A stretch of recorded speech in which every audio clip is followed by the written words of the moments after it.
রাসূল করিম সাল্লাল্লাহু আলাইহি ওয়াসাল্লাম বলেন, ক্বালা নবী সাল্লাল্লাহু আলাইহি ওয়াসাল্লাম, মান ইয়াদমিনু লি মা বাইনা লিহিয়াইহি ওয়া মা বাইনা রিজলাইহি আদমানাল্লাহুল জান্নাহ।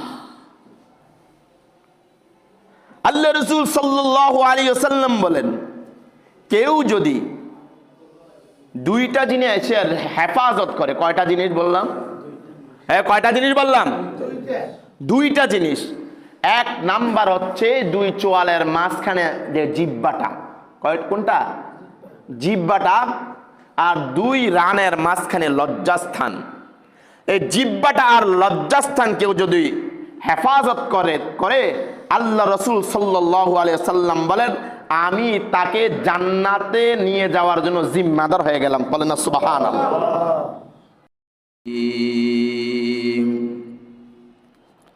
ونعوذ بالله من شرور أنفسنا ومن سيئات أعمالنا،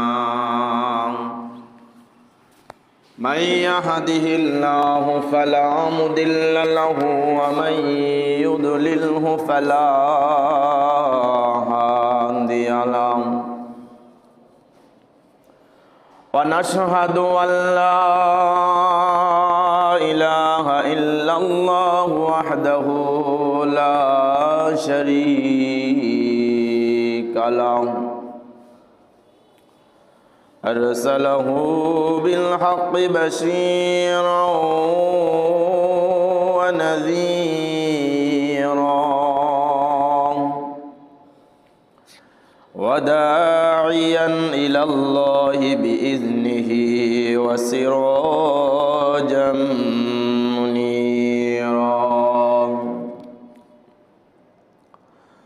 أما بعد فأعوذ بالله من الشيطان الرجيم.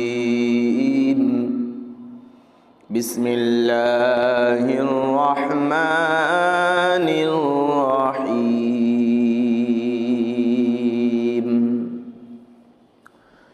ما يلفظ من قول إلا لديه رقيب عتيد. وعن أبي هريرة رضي الله تعالى عنه قال أن رسول الله صلى الله عليه وسلم قال من كان يؤمن بالله واليوم الآخر فليقل خيرا أو ليصمت، أو قال النبي صلى الله عليه وسلم اللهم صل على سيدنا ونبينا وحبيبنا ومولانا محمد وعلى آله وصحابه وبارك وسلم تسليما. اللهم صل على سيدنا ونبينا وحبيبنا ومولانا محمد وعلى آله وأصحابه وبارك وسلم تسليما.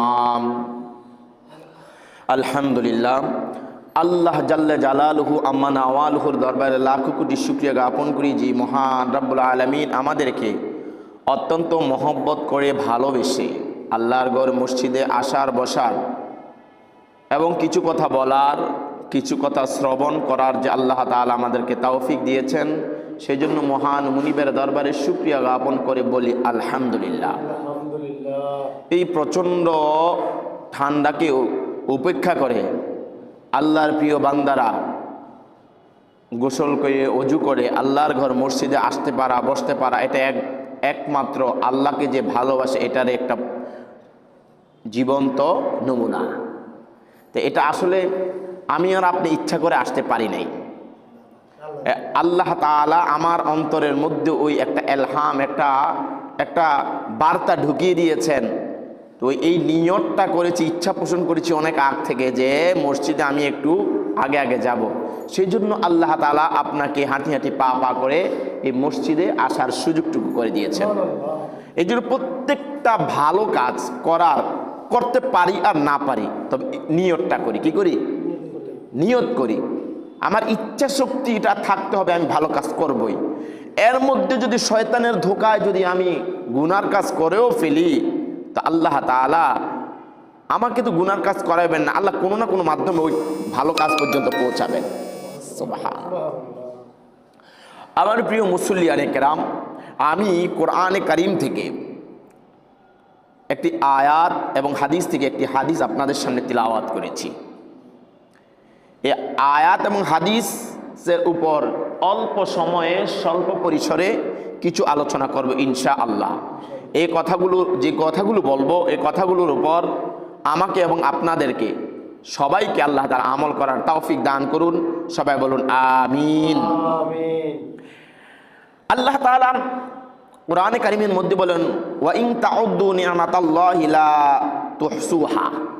আল্লাহ রাব্বুল আলামিন বলেন, আমি আল্লাহ রাব্বুল আলামিন বান্দাকে এই পরিমাণ নিয়ামত দিয়েছি, এত পরিমাণ তাকে নিয়ামত, অর্থাৎ তাকে এত দিয়েছি, সে গণনা করে শেষ করতে পারবে না। সুবহানাল্লাহ। আর এই নিয়ামতের মধ্যে অন্যতম একটা নিয়ামত, আমাদের এই অঙ্গ প্রত্যঙ্গের মধ্যে একটা অন্যতম নিয়ামত হচ্ছে এই যে কথা বলা। কি বলা? এই কথা বলা, নিজের ভাব ব্যক্ত করা, নিজের আবেগ অনুভূতি আরেকজনের কাছে প্রকাশ করা, নিজের সুখের কথাগুলো আরেকজনের কাছে প্রকাশ করা, দুঃখের কথাগুলো আরেকজনের কাছে প্রকাশ করা। এই যে প্রকাশ করার একটা যে শক্তি দিয়েছেন, সেই শক্তিটার নাম হচ্ছে বাক শক্তি। কি শক্তি? বাক শক্তি। মানুষ যে মনের ভাব প্রকাশ করে, মানুষ মনের ভাব যেটা প্রকাশ করে সেটাকে বলা হয় ভাষা। আর এই ভাষাটা অনেক প্রকার ভাষা আছে, তার মধ্যে আমরা বাংলাভাষী। আমরা বাংলা ভাষায়, আমাদের মাতৃভাষা হচ্ছে বাংলা।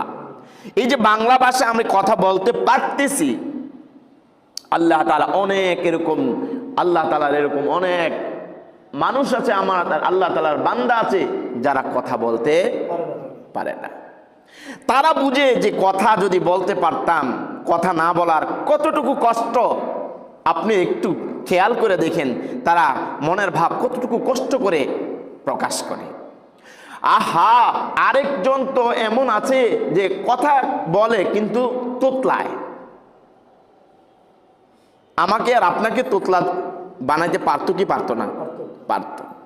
তো ওই যে তোতলা ব্যক্তিকে জিজ্ঞাসা করলে ওই ব্যক্তির কষ্ট দেখে আপনি বুঝবেন সে মনের ভাব প্রকাশ করে কতটা কষ্ট। আবার কারো কথার মধ্যে ঝড়তা, মনের ভাব প্রকাশ করতে পারে না। আলহামদুলিল্লাহ, আল্লাহ তাআলা আমাদেরকে এমন একটা নিয়ামত দিয়েছেন, আমরা একে অন্যের সাথে একদম নির্দ্বিধায়, কোনো আটকায় না, একদম স্পষ্ট, সাবলীল এবং প্রাঞ্জল ভাবে নিজের অভিব্যক্তি প্রকাশ করতে পারতেছি। বলেন না আলহামদুলিল্লাহ। এটা, এই কথা, এই কালাম, এটা কার দান? আল্লাহ তাআলার দান। এই জন্য এই প্রত্যেকটা কথা বলার ক্ষেত্রে আমার মাপকাঠি দিয়ে কথা বলতে হবে। আমার প্রিয় বন্ধুরা, আমার প্রিয় ভাইরা, আল্লাহ তাআলা বলেন, মা ইয়ালফিযু মিন কওলিন ইল্লা লাদাইহি রাকীবুন আতীদ। কোরআনে কারীমের মধ্যে আল্লাহ তাআলা বলেন, মা ইয়ালফিযু, আপনার মুখ থেকে যে কথাগুলো বের হয় এগুলিকে সংরক্ষণ করার জন্য, রেকর্ড করার জন্য আল্লাহ তাআলা নিযুক্ত ফেরেশতা রেখে দিয়েছে। সুতরাং আমি কি কথা বলবো, আমি একজন মুসলমান, আমার প্রত্যেকটা কথায়, প্রত্যেকটা চিন্তায় যেন আল্লাহ তাআলা নেক লেখা দেন, এরকম একটা ফিকির করতে হবে কি হবে না? আরে আমরা তো এমন এক জাতি, আমরা নির্দ্বিধায় এই জবানটা দিয়ে গুনাহ করে ফেলি। দরকার নাই তারপরে একজনের মজা করে একটা গালি দিয়ে ফেলি, দরকার নাই একটা মজা করে তার সাথে হাস্যরস করে পারে তার মনের মধ্যে কষ্ট দিয়ে ফেলি, দরকার নাই, এমন অনেক হয়ে যায়। এই জন্য হাদিসের মধ্যে এসেছে, হাদিসের মধ্যে রাসূল করিম সাল্লাল্লাহু আলাইহি ওয়াসাল্লাম বলেন, আন্না রাসূলুল্লাহ সাল্লাল্লাহু আলাইহি ওয়াসাল্লাম মান কানু ইউমিনু বিল্লাহি ওয়াল ইয়াউমিল আখির, যে ব্যক্তি আল্লাহকে বিশ্বাস করে, কাকে বিশ্বাস করে? যে আল্লাহকে, যে ব্যক্তি আল্লাহকে আল্লাহ বলে বিশ্বাস করে, ওয়াল ইয়াউমিল আখির এবং পরকালকে বিশ্বাস করে, অর্থাৎ মরার পরে আমি পুনরায় জীবিত হব, জীবিত হওয়ার পরে আমার হিসাব হবে, জান্নাত এবং জাহান্নাম হবে, ফুলসিরাত হবে, মিজান হবে, এই কথা যে বিশ্বাস করে সে তার নাম হচ্ছে মুমিন। আর এই কথা যে বিশ্বাস করে না তার নাম হচ্ছে বেঈমান, অর্থাৎ কাফের। আমরা ঈমানদার না বেঈমান? এই জোরে বলেন, ঈমানদার না বেঈমান? তাহলে এই দুইটা কথা কি আমরা বিশ্বাস করি কি করি না? তো আল্লাহ রাসূল সাল্লাল্লাহু আলাইহি ওয়াসাল্লাম বলেন, আমার উম্মতেরা তোমরা শুনে রাখো, মান কানু ইউমিনু বিল্লাহি ওয়াল ইয়াউমিল আখির, যে ব্যক্তি আল্লাহ এবং পরকালকে বিশ্বাস করে, ফালিয়াকুল খায়রান, সে যখন কথা বলে তখন সবসময় ভালো কথা বলে। সুবহানাল্লাহ। যে আল্লাহ এবং পরকালকে বিশ্বাস স্থাপন করে সে যখন কথা বলে সবসময় কল্যাণকর কথা বলে। অর্থাৎ কল্যাণকর কথা কোনটা? যে যেই কথা বললে আল্লাহর ফেরেশতারা সদা সর্বদাই নেক লিখতে থাকে, সদা সর্বদাই নেক লিখতে থাকে। আউল ইয়াসমুত, আর যখন কোনো কথা বলে না তখন সে চুপ থাকে। কি থাকে? মান সামাতা নাজা, হাদিসের মধ্যে এসেছে যে চুপ থাকে সে নাজাত পায়, সে যে চুপ থাকে সে মুক্তি পায়। আপনি দেখবেন যেই লোকটা আপনার আশেপাশে, যেই লোকটা যত কথা বেশি বলবে তার ভুল বেশি হবে। আপনার সহকর্মী অনেক আছে আমার আপনাদের সামনে, দেখবেন এটা সহকর্মীদের মধ্য থেকে একসাথে কাজ করে, যার জবানটা বেশি যত চলে তার ভুলের পরিমাণ তত বেশি হয়, তার রিপোর্টটা বেশি হয়। এটা দুনিয়ার দৃষ্টিতে, দুনিয়ার বাহ্যিক দৃষ্টিতে। আমরা শিক্ষকতা করি, এক শিক্ষক আছে, কথার দরকার নেই, আরেকজন একটা গুরুত্বপূর্ণ কথা আছে, মাঝখান দিয়ে আইসা একটা কথা এটাকে ইন্টারফেয়ার করে কথা বললো, এত এত কথা বলে যেটা দরকার নাই, দুনিয়ার সব কথা উনি জানেন, জ্ঞান নাই, গরিমা নাই, কথা বলতেছে। তো এই যে এই লোকটাকে পরবর্তীতে দেখা যায় একদম প্রিন্সিপাল থেকে নিয়ে ভাইস প্রিন্সিপাল থেকে নিয়ে একদম দারোয়ান পর্যন্ত সে একজন শিক্ষক, তা কেউ তাকে দেখতে পারে না। কারণ কি? তার কথার পরিমাণ অনেক বেশি, কথার পরিমাণ অনেক বেশি। আবার আমার মাদ্রাসার যে একজন গেটম্যান, দারোয়ান, তার গাম্ভীর্যতা, তার মানে ভাব নমুনা এমন যে প্রিন্সিপাল স্যারও কথা বলতে একটু ভয় পায়। এই কথা বললাম কেন? ওই ব্যক্তি চুপ থাকে, যার দরকার ততটুকুই বলে, এছাড়া কোনো কথা বলে না। আমি কি কথাটা বোঝাতে পেরেছি? এই জন্য আল্লাহ রাসূল সাল্লাল্লাহু আলাইহি ওয়াসাল্লাম ফালিয়াকুল খায়রান, যদি তোমার কথা বলতে হয় তাহলে কল্যাণকর কোনো কথা বলো, আউল ইয়াসমুত, অন্যথায় কি থাকো? চুপ থাকো। এই জন্য আমাদের কথা অনেক কম বলতে হবে। আর কথা যত বেশি বলবেন তত আপনার জবান থেকে অন্যের দোষ বাইর হবে, নিজের দোষ কখনো বাইর হবে না। আমি একজন পীর সাহেব মানুষ, ইমাম সাহেব মানুষ, মাদ্রাসা শিক্ষকতা করি, আমি কি ভুল করতে পারি? আমি ভুল করতে পারি না, আমি ভুলের ঊর্ধ্বে। আপনাকে নিজের দোষ যতক্ষণ পর্যন্ত নিজে দেখবেন না ততক্ষণ পর্যন্ত মনে করবেন আপনি এক অজ্ঞ, ততক্ষণ পর্যন্ত আপনি অজ্ঞ, আর আপনার জীবনের উন্নতি হবে না। ফাইন্ড আউট করতে হবে আমার আসলে এত এত মানুষ আমার ভুল ধরতেছে, কারণটা কি? রাতে শোয়ার সময় এটাকে নোট করবেন যে আসলে সব কিছু তো ভুল না, ওই জিনিসটা ভুল, তাহলে আমি এটা কি করব? কারেকশন করে ফেলবো। তাহলে আপনার থেকে ভুলের যে পরিমাণ এটা কি হয়ে যাবে? বের হয়ে যাবে। এই জন্য কথা যখন আপনি বেশি বলবেন তখন আপনি অন্যের দোষ অনুসন্ধান করতে চেষ্টা করবেন। এটা আমার কথা না, কে বলেছেন? কোরআনে কারীমের মধ্যে বলেন, ইয়া আইয়ুহাল্লাযীনা আমানু ইজতানিবু কাসীরাম মিনাজ-যন্নি ইন্না বা'দাজ-যন্নি ইসম। হে ঈমানদারগণ, ইজতানিবু কাসীরাম মিনাজ-যন্ন, তোমরা বেঁচে থাকো মানুষদের থেকে ধারণা, কুধারণা দেখে কল্পনা করি, আমার নিজের বিষয়ে কল্পনা করি না অন্যের বিষয়ে কল্পনা করি, মনে হয় সে খারাপ, মনে হয় সে চোখে দিয়া দেখি নাই, চাক্ষুষ কোনো প্রমাণ নাই, কিন্তু ধারণা করতেছি মনে হয় সে খারাপ। এই জাতীয় ধারণা আছে না? আমাদের সমাজে এরকম লোকের বসবাস আছে কিনা? ইন্না বাদাজ জন্না ইসমুন, মানুষদেরকে নিয়ে অন্যকে নিয়ে কুধারণা করা, পরিকল্পনা করা, এটা হচ্ছে একটা গুনাহ। এটা কি এক ধরনের পাপ। মনের মধ্যে যদি অন্যের দোষের অনুসন্ধান থাকে, ওই মনের মধ্যে, ওই কলবের মধ্যে কখনো প্রশান্তি আসে না, শান্তি আসে না। ওয়ালা তাজাসসু ওয়ালা ইয়াগতাব বা'দাকুম বা'দা, বলে তোমরা একজন আরেকজনের দোষ অনুসন্ধান করো না। দোষ যদি অনুসন্ধান করতে হয়, আজকে যে পাঁচ ওয়াক্ত নামাজ সময় চলে গেল, সারাটা দিন আল্লাহ তাআলার হুকুমগুলি পালন করতে পারি নাই, নিজের দোষগুলি অনুসন্ধান করে বাইর করে নিজের দোষগুলোই যদি আমরা নিজেকে প্রশ্ন করি, আয়নার সামনে দাঁড়াইয়া যদি বলি, আয়নার সামনে আরেক নিজেকে যদি অপর ব্যক্তি মনে করে দেখা যায় চেহারাটা, আরে এই চেহারাটা দিয়ে আজকের একটা আল্লাহ তাআলা আমাকে হায়াত দিল, সারাদিন সুস্থ রাখলো, আল্লাহ তাআলার কি কি হুকুম পালন করলাম, এই জবানটা দিয়ে কতবার আল্লাহ তাআলার জিকির করলাম, কতটুকু জিকির আজকার করলাম, আল্লাহকে নিয়ে স্মরণ করলাম, নিজের সন্তানকে নিয়ে স্মরণ করলাম, নিজের স্ত্রী মা বাবা তাদেরকে নিয়ে কতটুকু ফিকির করলাম। কিন্তু আমাদের কিন্তু এই অভ্যাস নাই। অন্যের দোষ অনুসন্ধান করার একটা অভ্যাস আছে, অন্যের দোষ অনুসন্ধান করে তার নামে গীবত গাওয়া। আল্লাহ তাআলা বলেন, আইয়ুহিব্বুকুম আহাদাকুম আইয়াকুলা লাহমা আখি মাইতান ফাকারিহতুমুহ, তোমরা কি পছন্দ করো তোমাদের মৃত ভাইয়ের পচা মৃত ভাইয়ের গোশত খাইতে? কে কয়? আল্লাহ বলেন। কে বলে?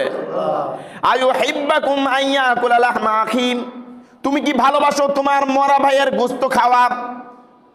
মরা ভাইয়ের গোশত খাওয়া যেই কথা, আরেকজনের ইজ্জতকে নিয়া, ইজ্জত এবং সম্মান নিয়ে অন্যের সামনে তার দুশ্চর্চা করা একই কথা। আল্লাহ তাআলা আমাদেরকে হেফাজত করুক। পারবেন নিজের মৃত ভাইয়ের গোশত কামড়ে খাইতে? পারবো কি? পারবো না। সুতরাং অন্যের দোষ চর্চা করব না। বলে হুজুর যদি অন্যের দোষ চর্চা না করি, আমাকে একজনে মাথার মধ্যে পিটা দিল, কি দিল? একজনে আমাকে অন্যায়ভাবে পিটা দিল, অন্যায়ভাবে আঘাত করলো, এখন তার কথাও তো অন্য আমার বিচার করতে হবে।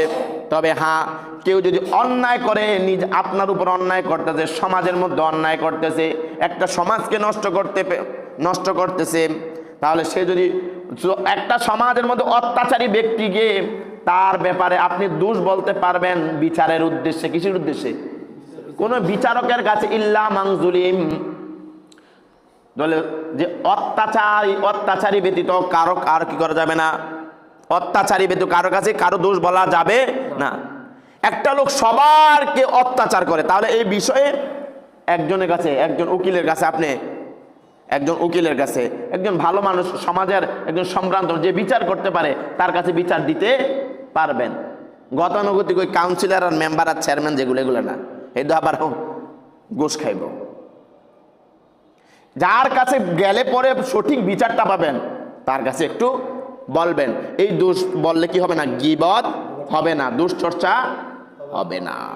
একজন ভালো মানুষ, নেককার মানুষ, ভালো সম্ভ্রান্ত ফ্যামিলি, এখন তার ওই হিংসায় তাকে আর দেখতে পারে না, প্রতিহিংসা পরনিন্দা করে, সামনাসামনি বলার কোনো সাহস নাই। এই হিংসা করার কারণে আপনি যেই পরিমাণ দোষ তাকে অপবাদ দিবেন, এই পরিমাণ দোষ আপনার ঘরের মধ্যে প্রকাশ হবে। নাউজুবিল্লাহ বলেন। তো আল্লাহ তাআলা বলতেছে, আইয়ুহিব্বু আহাদুকুম আইয়াকুলা লাহমা আখি মাইতান ফাকারিহতুমু, তোমরা কি এটা পছন্দ করো যে তোমার মৃত ভাইয়ের গোশত খাওয়াকে? অবশ্যই না। ফাকারিহতুমু, তোমরা এটাকে অপছন্দ করবে। ওয়াত্তাকুল্লাহ, তোমরা আল্লাহকে ভয় করো। কাকে ভয় করতে হবে? জবানটা আল্লাহ দিয়েছে এত সুন্দর করে, বাকপটুতা আল্লাহ তাআলা দিয়েছে। এই জবানকে কিভাবে পরিচালনা করব, আল্লাহ তাআলা যেভাবে বলেছেন সেভাবেই, অন্যথায় এই কথা বলবো না। আপনি কথা কম বলেন, আপনাকে অনেকে বলে অহংকারী। না, আপনি অহংকারী নন। বলে আপনি যেথায় সেথায় যত্রতত্র কথা বলবেন না, কারণ এই জবান আল্লাহ তাআলা দিয়েছেন, এই জবানের হেফাজত করার দায়িত্ব আল্লাহ তাআলা দিয়েছেন। মুমিনদের মধ্যে, ইমানদারের মধ্যে সবচেয়ে সাকসেসফুল ওই ব্যক্তি যে অনর্থক কথাবার্তা থেকে নিজের এই জিহ্বাটাকে হেফাজত করে। কথা কি বুঝাতে পেরেছি? অনর্থক কথাবার্তাকে, জবানটাকে হেফাজত করবেন। আপনি মূর্খ হন, লেখাপড়া নাই, মূর্খকে শিক্ষিত হওয়ার পরে তো অনেক মূর্খ আছে।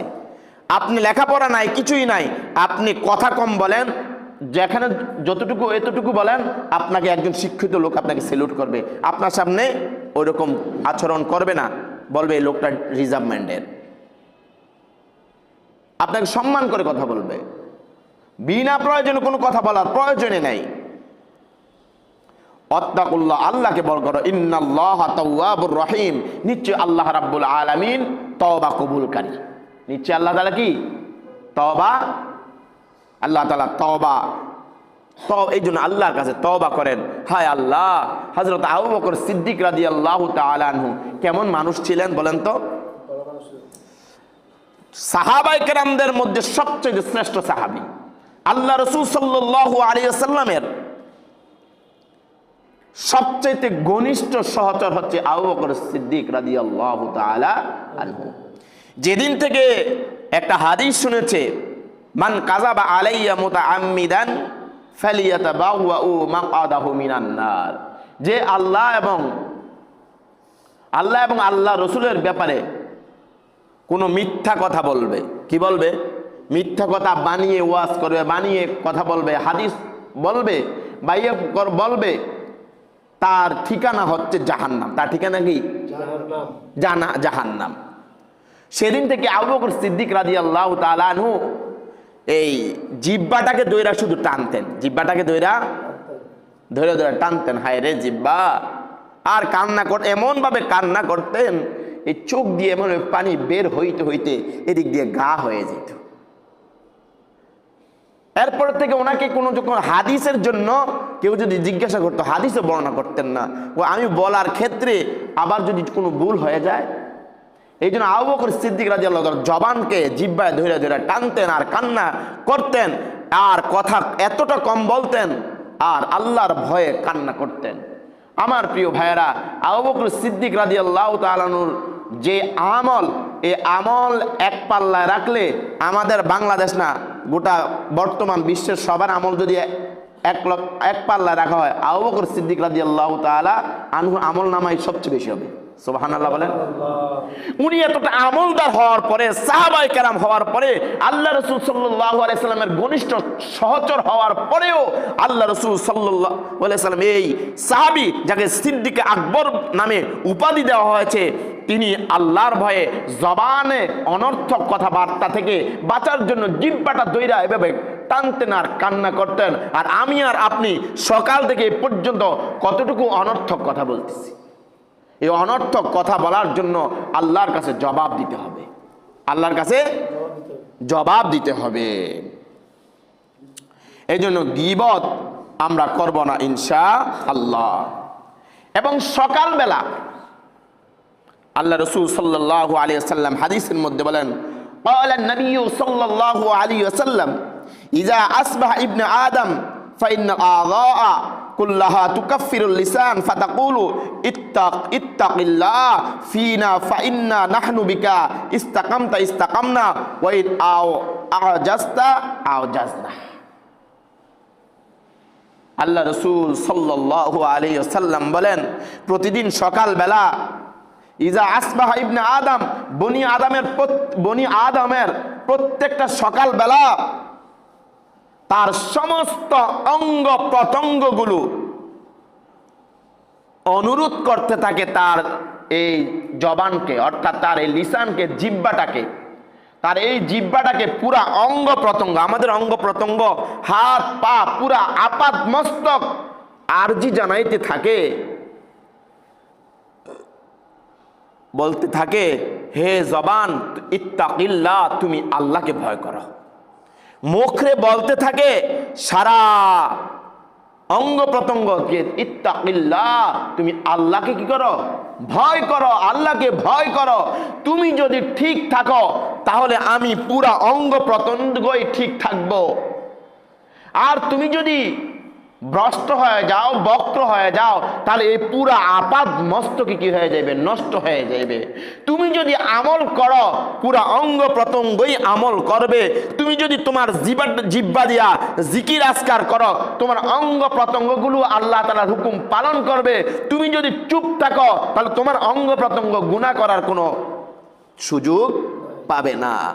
এই জন্য আমার প্রিয় ভাইয়েরা, জবান আল্লাহ তাআলার পক্ষ থেকে অনেক বড় এক দান। আর আমরা এই জবান দিয়ে গালি দিই, কত অশ্লীল গালি। এমন গালি, এমন ভদ্রলোকও আছে যে গালি ছাড়া কথা বলতে পারে না, এটা আমাদের ফ্যামিলিগতভাবে স্ট্যাটাস। অনেক অফিসার আছে, হ্যাঁ অফিসার আছে, আমি গালি দিই, এটা আমাদের একটা দুই একটা শব্দ যদি না বলি অন্যরা কি থামে না, অন্যরা আমাকে ভয় পায় না, ভয় পাওয়ার জন্য সে গালি দেয়। এক বেটা তো সে গালি ছাড়া কথাই বলতে পারে না, পরিচিত জন, আল্লাহ তাকে হেদায়েত দান করুক, কান্দির পারে থাকে, কথায় কথায় গালি দেয়, কথায় কথায় গালি দেয়। তো আপনি গালি দেওয়া এটা আপনার ব্যক্তিত্বের পরিচয় না, আপনি একজন নির্বংশ এবং নিকৃষ্ট লোক যে এটা আপনার জিহ্বা দ্বারাই আপনি প্রমাণ করতেন। মানুষের পুরা বডির রাজধানী হচ্ছে কি? জিহ্বা। আপনার বংশ পরিচয় কি এটা আমরা বাড়ির জায়গা জায়গা দেখবো না, কিন্তু আপনার আচরণে বোঝা যায় আপনি আপনার বংশ পরিচয়, আপনার মা বাবা, আপনার ফ্যামিলি স্ট্যাটাস কি, এটা আপনার জিহ্বা দ্বারা কি হবে? প্রমাণিত হবে, প্রমাণিত হবে। এক বেচারা, তার জন্য মায়া লাগে, আমার পিছনে লাগছে, আল্লাহ তাকে হেদায়েত দান করুক। তো লাগতে লাগতে তার ব্যবসাও গেছে, তার ফ্যামিলিও গেছে। তারপরেও আল্লাহ প্রদত্ত যে আযাবের মধ্যে গ্রেপ্তার আছে, সে এখান থেকে নিস্তার হয় না যে একনিষ্ঠ একজন আলেম হোক গুনাহগার পাপিষ্ঠ, আমার পিছনে তুই কেন লাগিস রে? আরে আমি যদি গুনাহ করি, আমি তো আল্লাহর ঘরের খাদেম, আমাকে আল্লাহ তাআলা চালায়, আমাকে আল্লাহ তাআলা চালায়। এই জন্য আমি এটা আমার ক্রেডিট মনে করি না, ওই ব্যক্তি, আমার দুঃখ হয়, সে অনেক বিপদে আছে। এই জন্য কেউ যদি আপনাকে জুলুম করে, আপনি চুপি সরে আল্লাহকে অভিযোগ দেন, আর কোনো সময় প্রতিবাদ করবেন না, তার সামনে স্বাভাবিক হাঁটাচলা করবেন, এটাই বড় ধরনের প্রতিবাদ। আজ পর্যন্ত প্রতিবাদ করিনি, তো তার যদি সুবুদ্ধি উদয় হয়, সে অবশ্যই কি বুঝতে পারবে। দরকার নাই তাকে প্রতিবাদ, এটা হচ্ছে সবচেয়ে বড় প্রতিবাদ। আপনি তার সাথে যদি বলতে যান, সে আমার লেভেলে চলে আসবে। দরকার নাই, কেউ যদি আপনার প্রতি জুলুম করে, অন্যায় করে, অবিচার করে, আপনি চুপ হয়ে যান। এই চুপ হয়ে তার সাথে স্বাভাবিক আচরণ করেন, তার অন্তর জলে পুড়ে চারখার হয়ে যাইবে। সে আপনাকে জ্বালাইতে আসতে, সে আপনাকে জ্বালায়, আপনাকে অনেক জ্বালায়, আপনি কোনো প্রতিবাদ করবেন না। সে আপনাকে জ্বালাইতে যাইয়া সে নিজে জ্বলতে জ্বলতে অঙ্গার হয়ে যাবে। আপনি সুখের সাগরে আপনি আল্লাহর কাছে বলবেন দুহাত তুলে, রব্বুল আলামিন তার হেদায়েত দাও, তার হেদায়েত দাও। সে এমনি আল্লাহ তাআলা তাকে হেদায়েত দান করুক। এই জন্য কার অনিষ্ট কখনো কামনা করি না সে ধ্বংস হয়ে যাক, কিন্তু দুঃখে শোনে কিছু তো শোনা যায়, কিছু তো বোঝা যায় না। আপনার প্রতিবেশী কেউ যদি আপনাকে এরকম করে, আর সবর করবেন, শুকরিয়া আদায় করবেন, আর তার জন্য দোয়া করেন, তার সাথে স্বাভাবিক আচরণ করেন, আল্লাহ তাআলা আপনাকে আপনার অবস্থানে রাখবে, সে অতল গহব্বরে নিমজ্জিত হয়ে যাইবে। এই জন্য আমার প্রিয় মুসল্লিয়ানে কেরাম, হাদিসের একদম শেষ এক টুকরো হাদিস আপনাদের সামনে তেলাওয়াত করে আলোচনা শেষ করতেছি।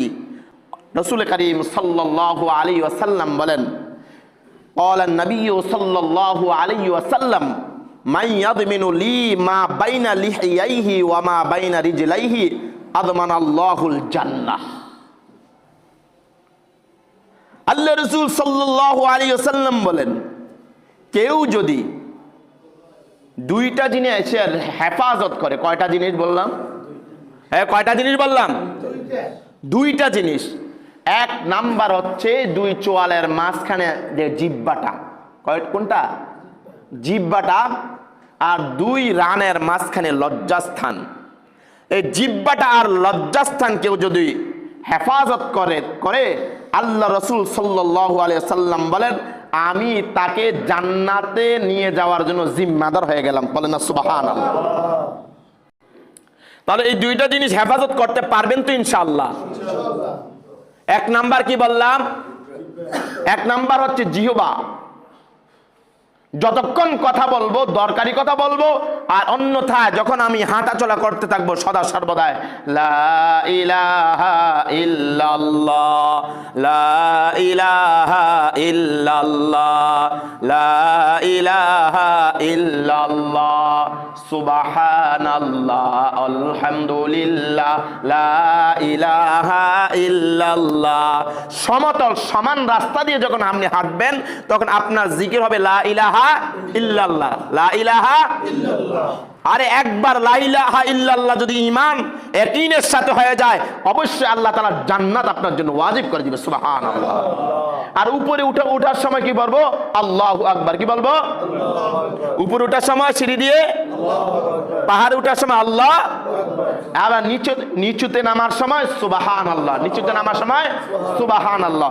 এই জন্য এই কাজগুলো আমরা করবো তো ইনশাআল্লাহ। তাহলে কয়টা জিনিস হেফাজত করতে বলছি আজকের ওয়াজ? একটা নাম্বার জিহ্বা, আর দুই রানের মাঝখানে যে লজ্জাস্থান আছে এটাকে আমরা হেফাজত করব।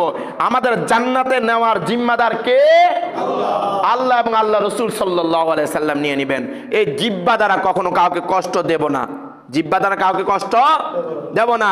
জারাহাতুস সিনানি লাহালতিয়াম ওয়ামা ওয়ামা ইয়ালতামু মা জারাহাল লিসান। এক কবি বলেন, আপনি তরবারির আঘাত শুকিয়ে যায়। কিসের আঘাত? তরবারির আঘাত শুকিয়ে যায়, কিন্তু কথার আঘাত কি শুকায় না। এই জন্য কাউকে কথা বলে কাউকে কষ্ট দিব না ইনশাআল্লাহ। যতটুকু কথা বলবো একদম মধুর মধুর কথা বলবো, একদম সুন্দর সুন্দর কথা বলবো, এমন কথা বলবো যেই কথায় মানুষের হৃদয়কে আন্দোলিত করে, মানুষকে আরো অনুপ্রাণিত করে, মানুষ যাতে আরো আল্লাহর দিকে ধাবিত হয়, এমন কথা বলতে পারবো তো ইনশাআল্লাহ। আমার জবান দিয়েছেন আল্লাহ, আপনাকে আর আমাকে যদি বোবা বানিয়ে দিতেন রে বন্ধু, তাহলে আমি আর আপনি কথা বলতে পারতাম? ও এত সুন্দর কথা বলতে পারি। এই জন্য এই কথাগুলো নিজের কাছের মানুষের কাছে সবচেয়ে বেশি কথা বলবো, সুন্দর করে কথা বলবো। কাছের মানুষ, নিজের স্ত্রী, নিজের সন্তান, নিজের মা বাবা, এদের সাথে সবচেয়ে সুন্দর, কারণ এরা সবচেয়ে সঠিক হকদার, তাদের সাথে সুন্দর করে কথা বলবো তো ইনশাআল্লাহ। আল্লাহ তাআলা আমাকে এবং আপনাদের সবাইকে সুন্দর ভাবে কথা বলার এবং জবান দিয়ে যাতে কোনো গুনার কাজ না হয়, আল্লাহ তাআলা সেই তৌফিক দান করুন। সবাই বলুন আমিন। ওয়া আখিরু দাওয়ানা আনিল হামদুলিল্লাহি রাব্বিল আলামিন। যারা সুন্নত পড়েন 4 রাকাত সুন্নত পড়ে নিন।